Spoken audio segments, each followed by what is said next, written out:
วันเสาร์วันอาทิตย์น้องกลับบ่บ่ได้กลับเลยอยู่นี่เฮ็ดเวียกอยู่นี่อ๋อน้องนอนอยู่เฮือนไผน้องเป็นซาเบลน้องซาเบลนี่นอนกันเลยบ่เลยน้องเห็นผู้บ่าวมาเล่นน้องซาเบลอยู่บ่ฮะบ่เห็นเลยบ่เธอโสดบ่เลยคิดว่าเรามีผู้บ่าวแสดงว่าเรายังโสดเนาะชาวกะกับมานอนน้ำนี่บ่เลยสาวส่วนเผาเต้าพี่น้องงามแบบธรรมชาติงามจากข้างในสู่ภายนอกพี่น้อง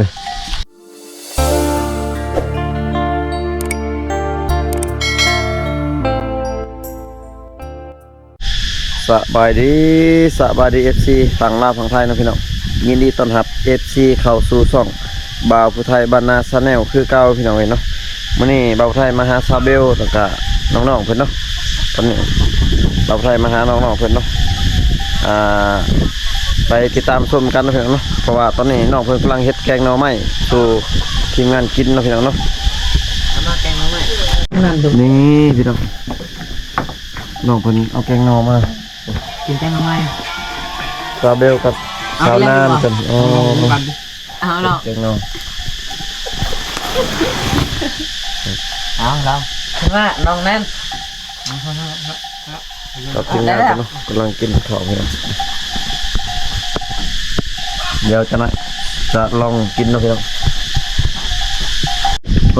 คือแซ่บเลยพี่น้องแกงหน่อสีมือของสาวนานบ่เห็ดใครเห็ดเรื่อยเห็ดเนาะเจ้านาฮักเนาะเจ้าเนาะพี่นายเป็นผู้สาวแล้วเบิ่งนี่ปีนี้เริ่มสิเป็นแล้วปีนี้ปีนี้ก็มีแล้วผู้บ่าวเนาะยังบ่มียังโสดบ่เนาะสักปีแล้วป่ะ14เมื่อวานนี่เท่าไหร่ปะฮะที่เราคุยกับวัน13แต่คนหนึ่ง14ตัวเท่านี้แหละตัว13ใหญ่กว่าตัว14วันเอาคุยคนเดียวที่เราขึ้นไปเขาอายกล้องอ่ะเราบ้านนี้สำคัญเนาะไอตัว14ตัวขนาดนี้แหละบ้านไหนบ้านอะไรบ้านช่วงใต้ที่แรกเขากลัวไปไปงานดองไปงานดองครับผมไปเขากลัวใครพาไปอยู่หั่นฮะสวัสดีน้องสบายดีสบายดีน้องสบายดีFC มากินข้าวนั่นไงวะFC มากินข้าวFC แน่นอนมากินข้าวด้วย FC กินข้าวยังน้องเห็นแล้วว่าหน้า FC เห็นแล้วบ่เคยยังบ่เคยหน้า FC จะเป็นจังได๋กินข้าวยังน้องแกงหน่อไม้นี่ FC แท็กอะไทยบ้านนอกเด้อไทยบ้านนอกแหละ FC ไทยบ้านนอกเนาะมาพี่น้องกินก่อนนี่ลองชิมมื้อไอ้ชิมมึงแซ่บแล้วแซ่บบ่ชิมมื้อน่ะกินแล้วอร่อยเนาะอร่อยแซ่บแกงเนาะยังไงบัดนี้ไปสอนป้าสุดท้ายได้กินแกงหน่อไม้เอ้าตกลงไปสอนป้าหรือไปสอนหน่อไม้บัดนี้สอนหน่อไม้เนาะกินได้มั้ยน้องเป็นหน่อไม้ผู้ใดหน่อไม้อีแม่จะไปหาบ่หรือว่าเอ้ยของเจ้าของน้องน่านบ่เดียวกันสิอันเดียวกันบ่แม่เพิ่นจะเอื้อยเนาะจังไดก็คือน้องนั่นจะเอิ้นจังได๋เอิ้นแม่เรานั่นเนาะเอิ้นแม่ข่อยเราเอิ้นแม่ข่อยเอื้อยไม่เข้าใจเลยเอื้อยโอ้เป็นน้องเป็นน้องล่าน่ะเป็นลูกของอ้ายแม่เจ้าบ่เป็นลูกของปู่บ่เป็นน้าสาวผมหมายคือเป็นลูกแม่ของแม่เจ้าแม่นบ่แม่นบ่แม่นบ่เป็นน้องของแม่บ่แม่นน่านไม่แม่นได้ถ้าเอิ้นเอี้ยเขาเป็นน้องของแม่แม่นแหละแม่นบ่เป็นลูกสาวของน้องแม่บ่เป็นน้องของแม่ก็น้องของแม่คนนี้ก็น้องสาวของแม่คนนี้ถูกบ่กับบ่แม่เจ้ากับแม่เล่าให้เป็นเอื่อยฮะ แม่คอยเอิ้นแม่เรานาซาว นาซาวบ่ แม่น อ๋อเจ้าก็เอิ้นนาซาวคือกัน แม่น เป็นน้ำซาวอีกโอ้เรายังงงเลยแม่มาจนบ่ได้กินข้าวเนาะเป็นยังพี่น้องเนาะป้านนี้ยังไม่ทันกินข้าวเพียงกันเรื่องผู้หนึงน่ะสาวน้องเบลน่ะเอิญน้องน่านน่ะว่าหน้าสาวเนาะพี่น้องเขาก็บ่เข้าใจวันนี้ตอนเป็นจังไดมาจังได บ่แม่นเอิ้นมาถึกบ่เนาะ หรือว่าเอิญบ่ถูกบ่ ว่า ถูกบ่ คือ ยังงงนะวันนี้เนาะมาพี่น้องไปซ้อนปลาสุดท้ายได้ซ้อนน้องใหม่เนาะโอ้ยแกงน้องใหม่แซ่บๆเด้ปลาที่น้องเบลไปซ้อนเมื่อกี้นี่เนาะตัวใหญ่ๆเนาะนี่เนาะอย่าลืมเด้ออยู่ในแกงน้องใหม่แล้ว เห็นหัวอยู่เนี่ย เห็นหัวแล้ว หัวแล้ว จังไดแซ่บบ่ แซ่บแซ่บ กินเหรอ มาเดี๋ยวชิมฝีมือของเอื้อยของน้องน่านเห็ดเด้อ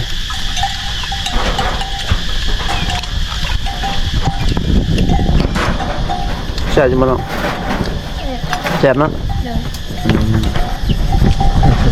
นั่งลองยิ้มบ่เด้อเนาะ เฮ้ย กำลังกินข้าวอ่ะกำลังกินข้าวเนาะ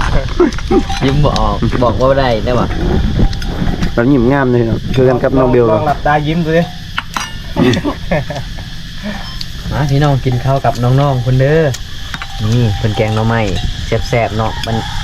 บรรยากาศร้อนๆบรรยากาศแกงหน่อไม้ร้อนๆโอ้ยสุดยอดเลย มีลูกโดดพร้อม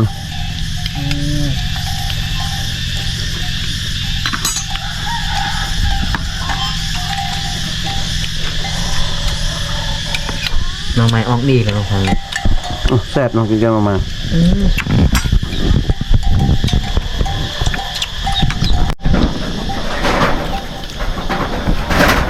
กินหลายๆเด้อน้องนั่น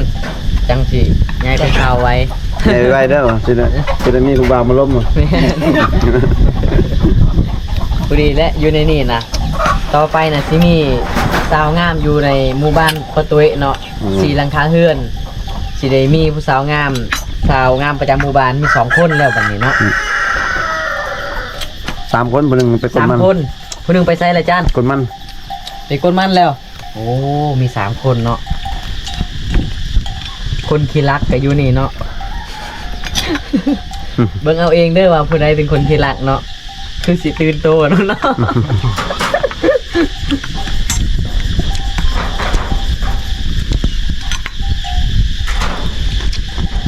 เดี๋ยวจะปิดกัน ตอนนี้ทีมงานก็กินข้าวแล้วล่ะพี่น้องยังแต่บ่หลาแล้วนี่ยังบ่อิ่ม พอลาไปซ้ำพ่อคอยเล็กติดผู้สาว แม่นบ่ เป็นผู้สาวบ่ อืม พอน้องเป็นผู้สาวบ่ แม่น ยังก่อนอะไรนะ ผู้ใดบ่แม่นผู้ไปหาซื้อจังโบหั่นบ่บ่แม่นบ่ ผู้มักไปเล่นกงไก่เล่นกงไก่ อืม ลิงกงไก่พอน้องน่ะ เออ โอเคข่อยมีเงินลิงกงไก่อยู่ ผู้ใดคอยถึงคนไปใส่นี่กันน้องใหญ่ๆปีหน้าแบบใส่เอาลูกสาวรถสบาย กันบ่ถึกนี่ถือว่ารถกระดองไปแล้วถึกเนาะแซ่บคักเนาะโอ้ยพี่น้อง เผ็ด เผ็ดบ่ ก็คือลูกโดด ถึกลูกโดดแล้วนะว่าแล้ว ถ้าลูกโดดเผ็ดถ้าแม่โดดไม่เผ็ด เจอว่าลูกโดดเผ็ดเลย แซ่บแน่นอนเนาะอืม หลายแล้ว น้องเพิ่นยังเข้าโรงเรียนอยู่พี่น้อง แม่ สาวเบลสาวนานเป็น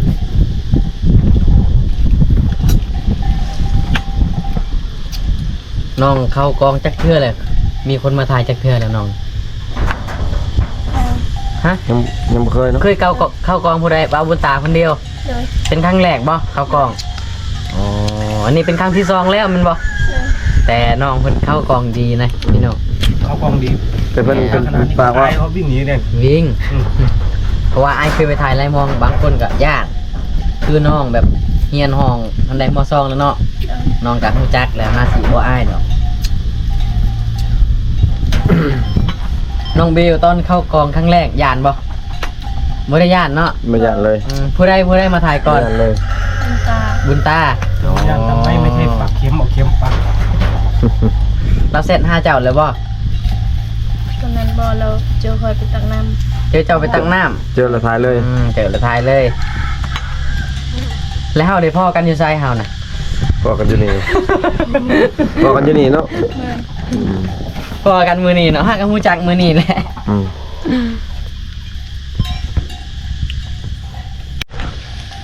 น้องเมื่อบ้านนั้นเฮ็ดเวียกยังน้องคันเมื่อบ้านแซนเฮ็ดเวียกหยัง เลี้ยงงัวเลี้ยงงัว เลี้ยงงัวกับเฮ็ดหยังอีกบ่ได้เฮ็ดหยังหมด เลย ปลูกมันได้ซั่งปลูกกันบ่ บ่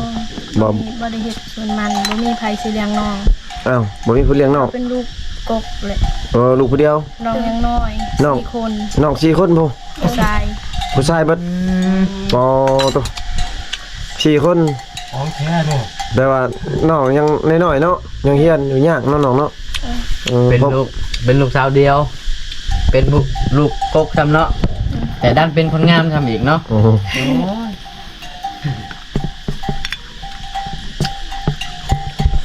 นี่เนาะสาวนานเพิ่นว่า เป็นลูกสาวเดียว แต่ว่ามีไอ้น้องเพิ่นมี4คน เฮ็ดเวียกก็บ่ได้เฮ็ดเอาแต่น้องเลี้ยงงัวเนาะ เลย พ่อแม่ก็เฒ่าแล้วบ่น้อง เอาแล้ว เฒ่าแล้วม จักปีเท่าน่ะแต่ว่าเรา17 ประมาณ ข้าวสิกินก็ยังบ่มีตอนนั้นบ่มีได้ข้าวสิกิน อืม มีแต่ให้มีแต่ แม่นบ่ น้ำเปล่า เข้ากับ เบิด เข้ากับ ให้หั่น ข้าวก็บ่พอกินเนาะน้อง โดย อืมก็บ่กินเนาะพี่น้องพี่น้องเดี๋ยวสิ ว่า เบิ ร ด ถสลัดถาม แกงหน่อไม้จนสิอิ่มพี่น้อง ฮะน้ำเต้าแห้งมากแหละเอามา กิน ถ้ามี น้ำ โอกาสจะมาเล่นด้วยเดี๋ยวจะหาซื้อของมาฝากเลยดูแล้ว ไหนเนาะสิไปเล่นเนาะ เออ สิเป็นหยัง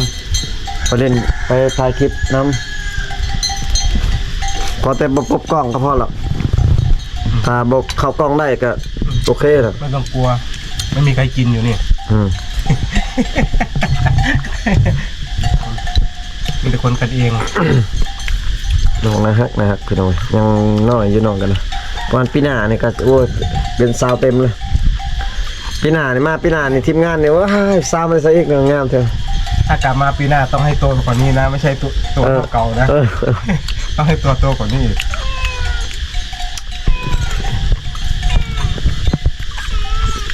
แมว ซ้ำกันกับน้องคอยอยู่เฮือน จะกินอะไรจะกินอะไร คนนี้แหละน้องคอยอยู่เฮือนกัน น้องสาวจ้ะ ผู้สุดท้ายเนาะ อืม ซ้ำกันจากว่าเนาะอายอันนี้ บ่แซ่บเลยแต่ว่าจนสิเบิดถ้วยพี่น้อง ก็ละอายคอยว่าบ่แสบเนาะเกือบบ่ได้ล้างถ้วย โอ้ยว่าแต่น้องกะแกงเป็นบ่หน่อไม้ บ่เป็น บ่เป็นเนาะยังบ่เป็นโอ้อีกบ่เฮิงจะหน่อยก็เป็นแล้ว แต่หาหน่อไม้เป็นบ่ เป็น เป็นเนาะโอเค เดี๋ยวอายสิมาปรุงแต่งซวย พาไปหาหน่อไม้อีกเลยไอ้น้องพาไปหาหน่อไม้อีกคน เพิ่นเอาน้ำเต้าเลยค่ะ กินอิ่มแล้วบ่น้อง น้ำเต้าคือเป็นน้ำเต้าเป็นน้ำเป็นก็อิ่มไปแล้วพี่น้อง เกือบบ่ได้ล้างเกือบบ่ได้ล้างถ้วย เกือบเราบ่ได้ล้างถ้วยเนาะโอ้น้ำเต้าพี่น้อง ลองเบิ่งเย็น ตู้เย็น คัก ตู้เย็น เอ้าอัด ตู้เย็นธรรมชาติ อัดหูน่ะตู้เย็นนี่ตู้เย็นอยู่เขตชนบทเนาะโอ้มาเบิ่งบ่ละโอ้น้องไผเฮ็ดนี่น้อง ปลูกเอา ฮะ ปลูกเอา จะบอกว่าแม่ทำ ซื้อเอา ปลูกเอา ปลูกเอาปลูกเอา ปลูกเอาเนาะ นึกว่าแม่ทำขึ้นมาเองนะ อินว่ากินข้าวเนี่ย กิน ไว้นั่นอินยังไว้เลยน้องทีมงานกินข้าวอินนะให้น้องไว้ จับกล้องให้ค่อยนิดเดียว ข้าว เป็นหน่อยเอาไปใส่เบดซองเลยเอาไปไว้นี่ ไปเสร็จเลยไปไว้บนซองเลยเนาะโอ้น้องเพิ่นไปไว้ปลาข้าวกันพี่น้อง กินข้าวกินน้ำกับสาวเข้าครูโตยเนาะแล้วก็น้องเบลแล้วก็น้องน่านเนาะน้องเบลอายุ16ปีน้องน่านอายุ14เนาะห่างกัน2ปีอันนี้นะเป็นน้าสาวของเพิ่นเลยพี่น้องน้าสาวเนาะเจ้าน่ะเป็นหลานพี่น้อง เป็นร้านกับน้าสาวได้อยู่ในนี่เนาะแต่ผู้งามเบิดเลยเนาะกะเพิ่นแกงหน่อไม้กะแสบเนาะแบบสูตรของเพิ่นและมื้อนี้กับพิเศษพี่น้องน้ำธรรมชาติเนาะอันนี้คือน้ำเต้าเพิ่นใส่ตั้งแต่สมัยบูฮานเด้อพี่น้องเนาะจนหน่อยซุมื้อนี้อยู่ในบ้านเพิ่นก็ยังใส่คือเก่าเดี๋ยวไทยบ้านนอกสิยินกินลองเบิ่งก่อนว่ามันสิเย็นซำใด คือ เนาะ บ่ต้นเลย คือบ่ต้นเลยมันเย็นลองว่าเย็นบ่ เฮ้ย ตู้เย็นธรรมชาตินี่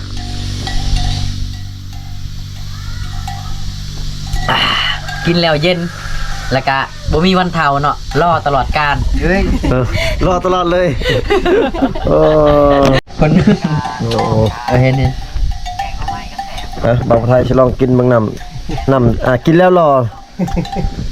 โอ้คนจะมาบ่อยนะเนี่ย กินแล้วรอเนี่ย FC จะมาบ่อยเลย เนี่ยกินน้ำเพิ่นว่ากินน้ำอัน อ นี้ ย่าเพิ่งให้หายนะน้ำเต้าเนี่ยอย่าเพิ่งให้หาย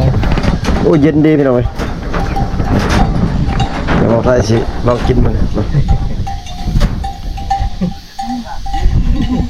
อ๋อตัวพี่น้อง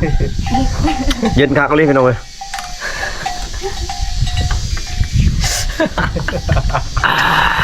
รอตลอดกาลนี่ รอตลอดกาลพี่น้อง รอตลอดกาลปานนั้นย่องตัวเองโอ้ยเนาะเบิดแหละผู้สาวก็ว่าเลยโอ้ยซุมนี่ย่องแต่ตัวเองเนาะชุดซุมเจ้าไปตั้งหน้า อ๋อตัวแซ่บ น้ำห้วยบ่ ตักน้ำไม่ใช่จังตักนี่น้องมันยังข้าจังบ่ไปตีมันยังดึงหมก2 โมง ฮะ แรงมันตี ต้นแรงสิไปตักต้นแรงบ่ ไป เอาอะไรก็ตัด ตอนแรกก็ได้เฮ็ดได้ใช่บ่ เดินทางไปไหนต่อ ฮะ ว่าไงรอตลอดกาล เดินทางไปไหนต่อกินข้าวอิ่มแล้วเนาะสิไปหาสกะบ่ไกลบ่ล่ะฮะ กับผู้ใจคนใด บ่ไกลปานใดเนาะ เดินไปเหรอ เดินไป ดีไปออกกำลังกาย เดินนี้เดินนี้ ออกกำลังกาย ไกลบ่ล่ะ กับบริไกล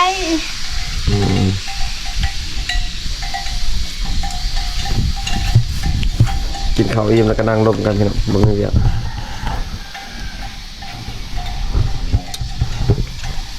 น่าว่าสินั่งนี่อยู่นี่ที่ฉลองอาบกันบนเก่านี่ติบ่ได้อาบน้ำอยู่กันนะเนาะมันอาบไปอาบน้ำอยู่กันอยู่หั่นอีกวันฉลองอาบเนาะน้องนี่เขามาเข้าโรงเรียนอยู่ในบ้านนี่เนาะ โดย แล้วมาอยู่เพื่อนของเขาน้าสาวเนาะ โดย โอ้ร้านเนาะอื เจ้าม กระเทย แต่ว่าวันเสาร์วันอาทิตย์น้องกลับบอก บอ บ่ได้กลับเลย โดย อยู่นี่เฮ็ดเวียกอยู่นี่ โดย โอ้เฮ็ดเวียกสวยเนาะน้องขี่รถไปบ่ไปโรงเรียน ยังเอา ย่างเอา โดย ไกลบ่ ไกล ไกลเนาะโอ้ถ้าว่าอากาศร้อนๆก็ย่างไปก็อันนั้นอยู่ทรมานอยู่เนาะน้องเนาะเบิ่งสภาพเบิ่งเส้นทางก็ไกลอีหลีพี่น้องเว้ยเพราะว่าน้องได้ประมาณ2-3 ลักผมบ่จักนี่ประมาณ2-3 ลักพุ่นแหละพี่น้องน้องย่างไปโรงเรียนก็น้องก็มาอาศัยอยู่นำน้าสาวนํอิหยังนี่แหละพี่น้องอยู่มาเข้าโรงเรียนก็เป็นตาลูกโตนน้องอยู่เนาะน้องนอนอยู่เฮือนไผน้อง เป็นชาวเบล น้องซาเบลนี่นอนนำกันเลยบ่ โดย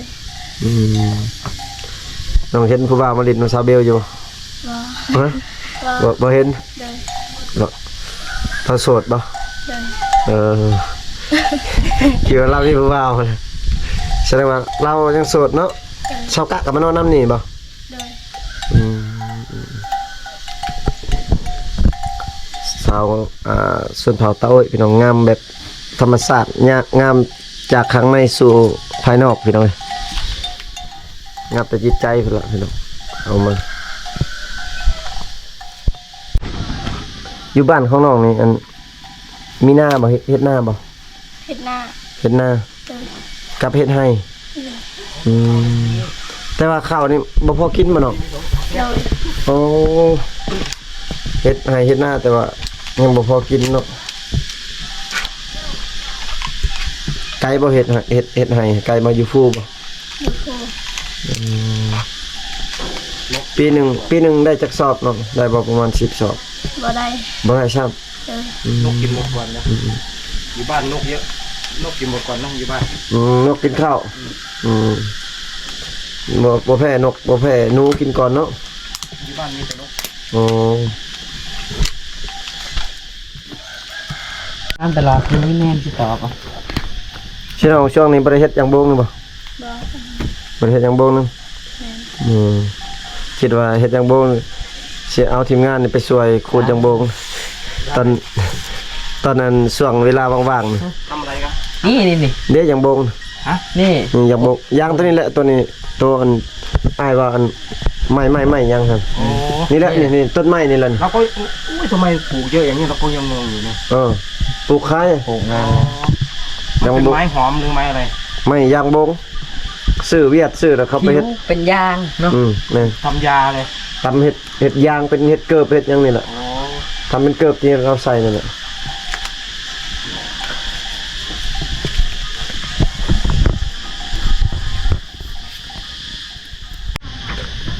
พี่น้องหลังจากทีมงานแล้วก็น้องๆเนาะกินข้าวแล้วก็มารวมกับน้องๆเนาะแล้วก็บ่าวผู้ไทยก็สิขอปิดคลิปเนาะแล้วก็ศิลาน้องๆเพิ่น เดี๋ยวถ่ายคลิปก่อน เมื่อเฮือนเมื่อซานเนาะพี่น้องเนาะเจอกันคลิปหน้าเด้อพี่น้องเด้อฝาก FC กดไลค์กดแชร์กดติดตามทางช่อง YouTube บ่าวผู้ไทยบ้านนาชาแนลนี่เด้อพี่น้องเนาะสิ่งสำคัญก็เป็นกำลังใจให้น้องๆทั้งสองนั่นแหละเนาะที่ FC ทำหน้าที่อยากซัพพอร์ตน้องๆก็สามารถซัพพอร์ตได้เนาะพี่น้องเนาะเจอกันคลิปหน้าเด้อพี่น้องเด้อสำหรับที่นี้เราได้ก็ปิดคลิปเลยเนาะบ๊ายบาย FC แน่นอน